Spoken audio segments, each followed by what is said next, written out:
us through the finer print here.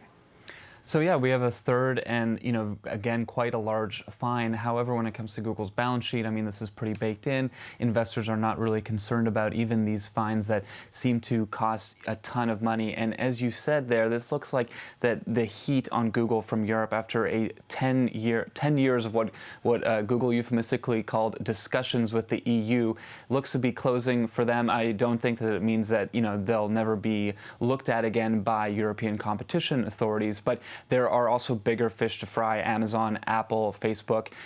Really what the last 10 years has shown is that, European regulators can go after these big tech companies. They can extract large fines. They can get support for it politically back at home without, getting major pushback from consumers in Europe. Now, Richard, you've applauded the EU's decision here. What does Google changing its practices in this particular area mean for your business? Well, thank you for having me. What I would say is that this fine today is something that we've welcomed and consumers have welcomed, but it's not going to change an awful lot in the marketplace. Google have been given basically a cease and desist order, which basically says stop doing what you've been doing, and they stopped doing it in 2016. But in these two-sided markets, basically the market is tipped in Google's favour. And they're going to come out of this and they're going to go, well, we just paid a tax for basically taking over another market. We asked for the commissioner to go further and to force Google to put right the wrongs that it had done to this market, just like it had done in shopping and in Android.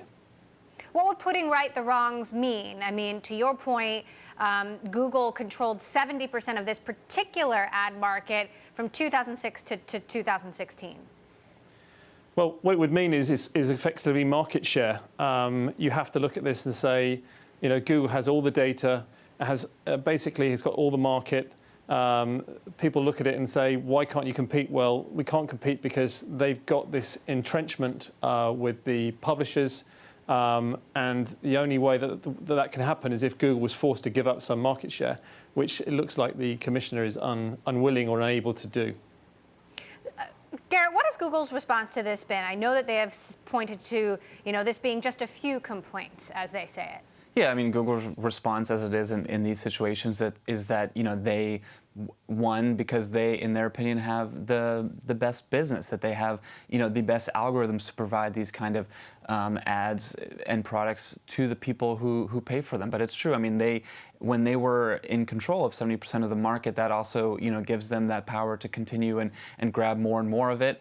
And it's difficult to see exactly how that would be changed. I think at this point, Google and its investors are pretty confident that they are not going to, be kicked out completely out of these markets. The fines, they're willing to pay them, and they'll continue doing their business as they have. So, Richard, if Google has owned 70% of this particular ad market, with these changes, how does that percentage or market share change?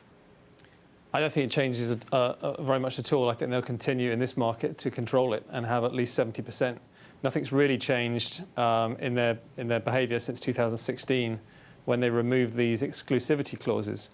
I think you have to look at the broader context, though, and say, this is a company that's lost its moral compass. This is the third time it's been found guilty of anti-competition. This very, very big fine today, along with the other big fines. But from Google's perspective, it's just a tax to take over more markets. Meantime, Gerrit, Margaret Vestager there said that it appears the EU is not worried about other compliance issues here, but the EU is likely going to train its scrutiny on Amazon, Apple, other big tech companies. What other possible action are we watching for? So some of those other companies have already faced large penalties when it comes to taxes, and EU officials deciding that the companies haven't exactly paid the taxes that they are owing in the EU.